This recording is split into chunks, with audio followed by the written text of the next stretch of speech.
তো কী অবস্থা সব ভাই বেড়াতারের, আশা করতেছি আপনারা সবাই ভালো আছেন।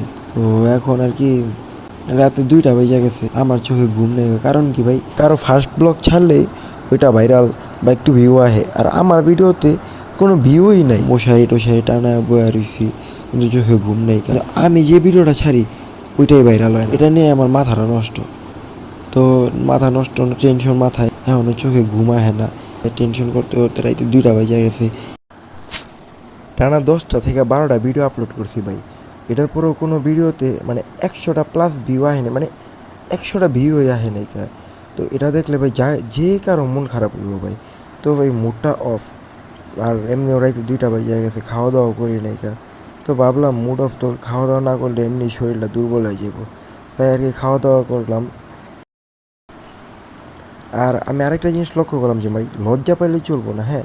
মানে আমার ডেইলি রুটিন সম্পর্কে, মানে আমার প্রতিদিন আমার সাথে কী কী হইতেছে না হইতেছে, এগুলো সব আর কি আমার একটা ভিডিওর মাঝখানে জানাই দিব।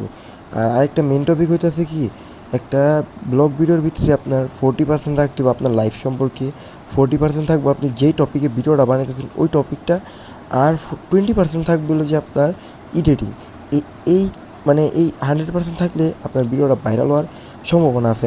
আর ভাই আমি ঘরের মধ্যে পালি 3টা পাখি, একটু লাইটের আলো পাইলেই বা কোনো আলো পাইলেই খেঁচানি শুরু হয়ে যায়, আপনারা শুনেন।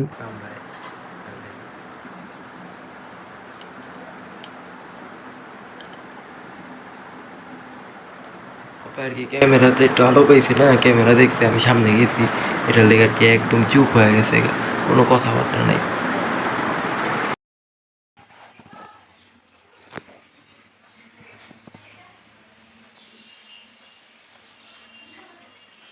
তো ঘুম থেকে উঠে আর কি রেডি হয়ে নিলাম।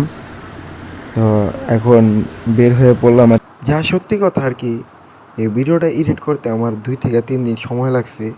তো আমি এক পর্যায়ে ভাবছিলাম যে আমি ইউটিউব থেকে বিদায় নিয়ে নেই, ইউটিউব আমার জন্য না। বাট ভাবলাম যে থাক, চ্যালেঞ্জ যেহেতু খুলছি, ভিডিও আমি কন্টিনিউ আপলোড করতে থাকি। এখন আমার 1 মাস 2 মাস যত সময় লাগুক।